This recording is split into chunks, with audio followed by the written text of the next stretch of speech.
নমস্কার বন্ধুরা, সবাই কেমন আছেন? আমি সংঘমিত্রা সাহা আর আপনারা দেখছেন আদ্রেস মাসালা কিচেন। আজকে আমি আপনাদের সামনে রান্না করে দেখাবো পুঁটি মাছের একটা রেসিপি। হ্যাঁ বন্ধুরা, পুঁটি মাছ। অনেকে অনেক রকমভাবেই পুঁটি মাছ রান্না করেছেন, কিন্তু আজকে আমি যেভাবে পুঁটি মাছটা রান্না করব, আপনারা কি সেভাবে কখনো রান্না করেছেন?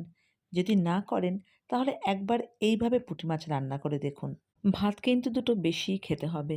আর রেসিপিটা এত সহজ, বাড়িতে যা থাকবে এই দিয়ে বানিয়ে ফেলতে পারবেন এই পুঁটি মাছের দুর্দান্ত রেসিপিটা। তো চলুন শুরু করছি পুঁটি মাছের রেসিপি। আমরা নিয়ে নিয়েছি পুঁটি মাছ।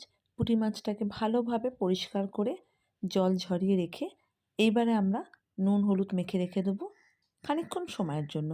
খুব বেশি সময়ের জন্য নয়, তার কারণ যেহেতু ছোটো মাছ, এতে নুন বসতে খুব বেশিক্ষণ সময় লাগে না, বড় মাছের মতন নয়। তাতেও প্রায় 15 থেকে আধ ঘন্টার মতন আমরা এটাকে রেখে দেবো ম্যারিনেট হওয়ার জন্য, নুন হলুদটা যাতে বসে যায় সেই জন্য। আর যদি কারো তাড়া থাকে তাহলে একটু বেশি পরিমাণে নুন হলুদ মেখে সাথে সাথেও রান্না করে নিতে পারেন।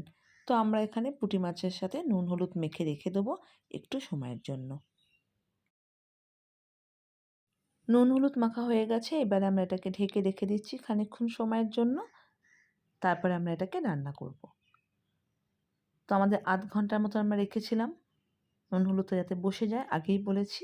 এবারে আমরা একটা কড়াই নিয়ে নিয়েছি, কড়াইতে দিয়ে দেবো সর্ষের তেল। যেহেতু মাছের আইটেম, আপনাদের আমি বলেছি মাছের আইটেম সবসময় সর্ষের তেলে রান্না করাটাই আমি প্রেফার করি। তবে কারো যদি অসুবিধা থাকে সাদা তেলেও করতে পারেন। নিয়েছি টমেটো, একটা ছোট্ট মাপের টমেটো নিয়েছি। যদি আপনাদের বাড়িতে বড় মাপের টমেটো থাকে সেটার অর্ধেক নেব। কাঁচা লঙ্কা আর ধনেপাতা। তো এখানে আমরা ধনেপাতা নিয়েছি প্রায় 2 টেবিল চামচের মতন ধনেপাতা নিয়ে নিয়েছি, কুচিয়ে নিয়েছি ধনেপাতাটাকে। ততক্ষণে দেখুন আমাদের সর্ষের তেলটা কিন্তু গরম হয়ে গেছে। আর মাছের আইটেমে কিন্তু সর্ষের তেলটাতেই ভালো লাগে, স্বাদটা খুব ভালো আসে। এর মধ্যে আমরা দিয়ে দিলাম কালো জিরে ফোড়ন, হাফ চামচ কালো জিরে ফোড়ন দিয়ে যখন ভালো একটা গন্ধ বেরোবে কালো জিরেটা, তারপরে আমরা দিয়ে দিলাম এর মধ্যে পুঁটি মাছটা। পুঁটি মাছটাকে দিয়ে আমরা কিন্তু খুব বেশি নাড়াচাড়া করব না। সাথে সাথে আমরা এর মধ্যে দিয়ে দিচ্ছি 1 চামচ লঙ্কা বাটা। ঝালটা কিন্তু একটু বেশি হবে, তবে কারো যদি ঝালের পরিমাণটা কমাতে হয় কমিয়েও দিতে পারেন। দিয়ে দিলাম হলুদ গুঁড়ো, পরিমাণ মতন হলুদ গুঁড়ো দিয়ে দিলাম। বন্ধুরা, আজকের এই রেসিপিটা যদি আপনাদের ভালো লাগে কমেন্ট লিখে জানাতে কিন্তু একদম ভুল করবেন না। আর অবশ্যই কিন্তু বাড়িতে একবার ট্রাই করবেন। এর মধ্যে দিয়ে দিলাম জিরের গুঁড়ো 1 চামচ, জিরের গুঁড়ো দিয়ে দিলাম। আমরা কিন্তু এখানে বাটা মশলা ইউজ করছি না। জিরের গুঁড়োটাকে দিয়ে এইবারে আমরা ভালোভাবে মিশিয়ে নিচ্ছি তেলের সাথে।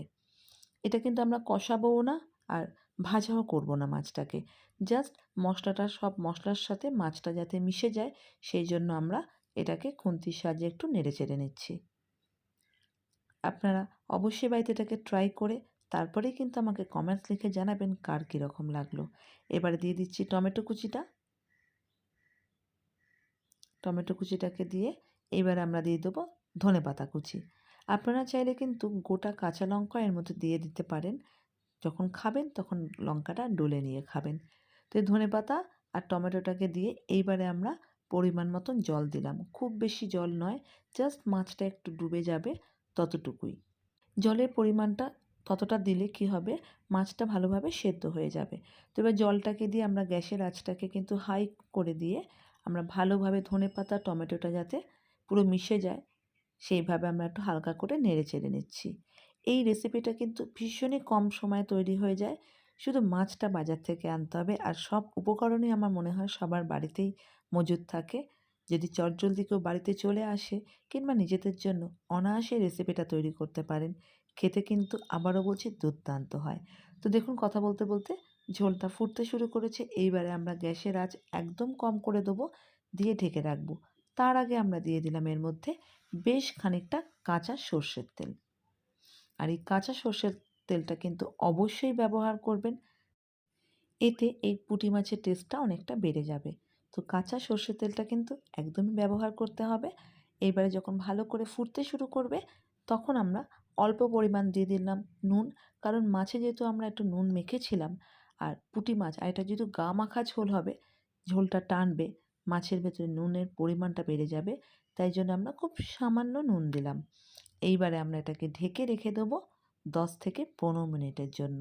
মাঝে একবার তুলে একটু নেড়েচেড়ে দেখে নেবেন। আমরা 10-15 মিনিটের জন্য এটাকে ঢেকে রেখেছিলাম। তো দেখুন একদম পুঁটি মাছের রেসিপিটা কিন্তু তৈরি হয়ে গেছে, চারপাশ থেকে তেল বেরিয়ে গেছে। এবারে আমরা এটাকে পরিবেশন করার জন্য নামিয়ে নেব।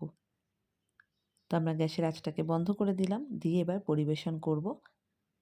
বন্ধুরা, আজকের এই রেসিপিটা কিন্তু খুব চটজলদি দুর্দান্ত স্বাদের একটা পুঁটি মাছের রেসিপি কিংবা পুঁটি মাছ রান্না করে দেখালাম। যদি ভালো লেগে থাকে অবশ্যই আমার চ্যানেলটি সাবস্ক্রাইব করবেন, শেয়ার করবেন আর পাশে থাকা বেল আইকনটা অবশ্যই প্রেস করে দেবেন, যাতে নতুন নতুন নোটিফিকেশানগুলো আপনারা খুব সহজেই পেয়ে যান। আর কার কীরকম লাগলো সেটাও কিন্তু জানাতে একদম ভুল করবেন না কমেন্টসের মাধ্যমে। তো এই পুঁটি মাছের রেসিপিটা দেখেই মনে হচ্ছে না কতক্ষণে খাবো? হ্যাঁ বন্ধুরা, গরম গরম ভাতের সাথে এই রান্নাটা করে দেখুন।